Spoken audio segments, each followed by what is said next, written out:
உத்தரப்பிரதேச மாநிலம் வாரணாசி மக்களவைத் தொகுதியில் பிரதமர் மோடி வேட்புமனு தாக்கல் செய்த நிலையில் அவரிடம் வேட்புமனுவை பெற்ற தேர்தல் நடத்தும் அதிகாரி தென்காசி மாவட்டத்தைச் சேர்ந்தவர் என்பது தெரியவந்திருக்கிறது. மக்களவைத் தேர்தலில் தொடர்ந்து மூன்றாவது முறையாக வாரணாசி தொகுதியிலிருந்து போட்டியிடும் பிரதமர் மோடி வாரணாசி மாவட்ட ஆட்சியரும் தேர்தல் நடத்தும் அலுவலருமான ராஜலிங்கம் என்பவரிடம் நேற்று வேட்புமனு தாக்கல் செய்தார். இவர் தென்காசி மாவட்டம் கடையநல்லூர் பகுதியை சேர்ந்தவராவார். திருச்சி NITயில் பொறியியல் பட்டம் பெற்ற இவர் கடந்த 2006ஆம் ஆண்டு சிவில் சர்வீஸ் தேர்வில் வெற்றி பெற்று IPS அதிகாரியாக உத்தரப்பிரதேச மாநிலத்தில் பணியில் சேர்ந்தார். இதனைத் தொடர்ந்து கடந்த 2009ஆம் ஆண்டு மீண்டும் சிவில் சர்வீஸ் தேர்வு எழுதி வெற்றி பெற்ற இவர் உத்தரப்பிரதேச மாநிலத்திலேயே மாவட்ட ஆட்சியராக பொறுப்பேற்றார். உத்தரப்பிரதேச மக்களிடையே திறமையான அதிகாரியாக அறியப்பட்டுள்ள ராஜலிங்கம் கடந்த 2022ஆம் ஆண்டு வாரணாசி மாவட்ட ஆட்சியராக பொறுப்பேற்றார்.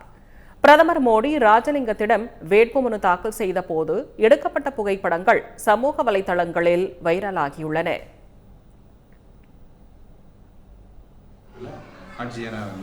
அப்புறம் கொஞ்ச நாள் செக்ரட்டரியேட் இருந்துட்டு அங்கே ஸ்டேட்டில் ஒரு 4 பேர் அமெரிக்காவுக்கு அனுப்புவாங்க. அந்த அமெரிக்காவில் இவன் செலெக்ஷன் ஆகி போயிட்டான். அப்புறம் அங்கே போயிட்டு வந்த உடனே சுல்தான்பூரில் கொஞ்ச நாள் வேலை பார்த்தோம். அப்புறம் அது முடிஞ்ச உடனே சோன்பத்ரா மாவட்டம், அது யோகி ஆதித்யனுடைய தொகுதியினுடைய பக்கத்து மாவட்டம், அங்கே வேலை பார்த்தோம். அங்கேருந்து மறுபடியும் காசிக்கு போஸ்டிங் போட்டு கொஞ்ச நாள் இந்த குஷிநகருக்கு வந்தோம். குஷிநகர்லேருந்து காசிக்கு போஸ்டிங் போட்டும் 2 மாதம் வெயிட்டிங்கில் தான் இருந்தான். சரி எங்கே போட்டாலும் வேலை செய்யலாம்ட்டு அவன் இருந்திருக்கும்போது திரும்ப அதே இப்போ காசியில் இருந்து அங்கே சில நிர்வாகங்கள் இப்போ காசி பார்த்தீங்கன்னா ரொம்ப நீட்டாகவும் பக்தர்களுக்கு ரொம்ப ஒரு திருப்தியாகவும் இருக்கும் இடையில நடவடிக்கை எடுக்காங்கன்னா அங்கேயே அவங்க சொல்லுவாங்க. அது எல்லா மக்களுக்கும் தெரியும்.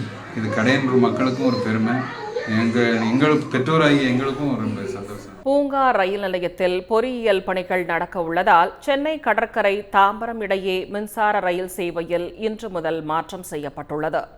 சென்னை கடற்கரையிலிருந்து தாம்பரத்திற்கு இன்று முதல் அடுத்த 3 நாட்களுக்கு இரவு 9:30 மணிக்கு இயக்கப்படும் மின்சார ரயில்களும் மறுமார்க்கமாக செல்லும் இரவு ரயில்களும் ரத்து செய்யப்படுகின்றன.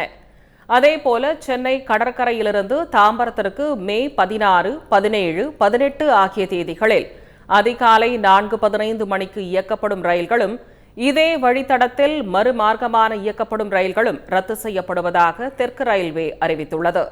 மேலும் செங்கல்பட்டு சென்னை கடற்கரை இடையே இயக்கப்படும் ரயில்களும் அடுத்த 4 நாட்களுக்கு பகுதி நேரமாக ரத்து செய்யப்படுவதாக தெரிவிக்கப்பட்டுள்ளது.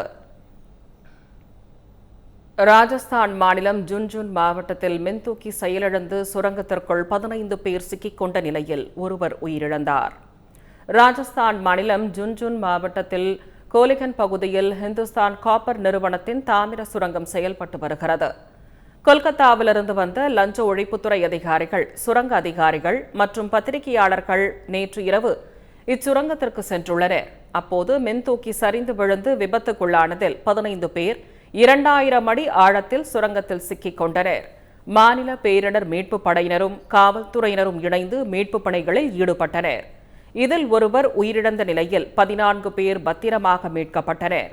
அனைவருக்கும் கால்களில் எலும்பு முறிவு ஏற்பட்டுள்ள நிலையில் ஜெய்ப்பூரில் உள்ள மணிபால் மருத்துவமனையில் சிகிச்சை அளிக்கப்பட்டு வருகிறது.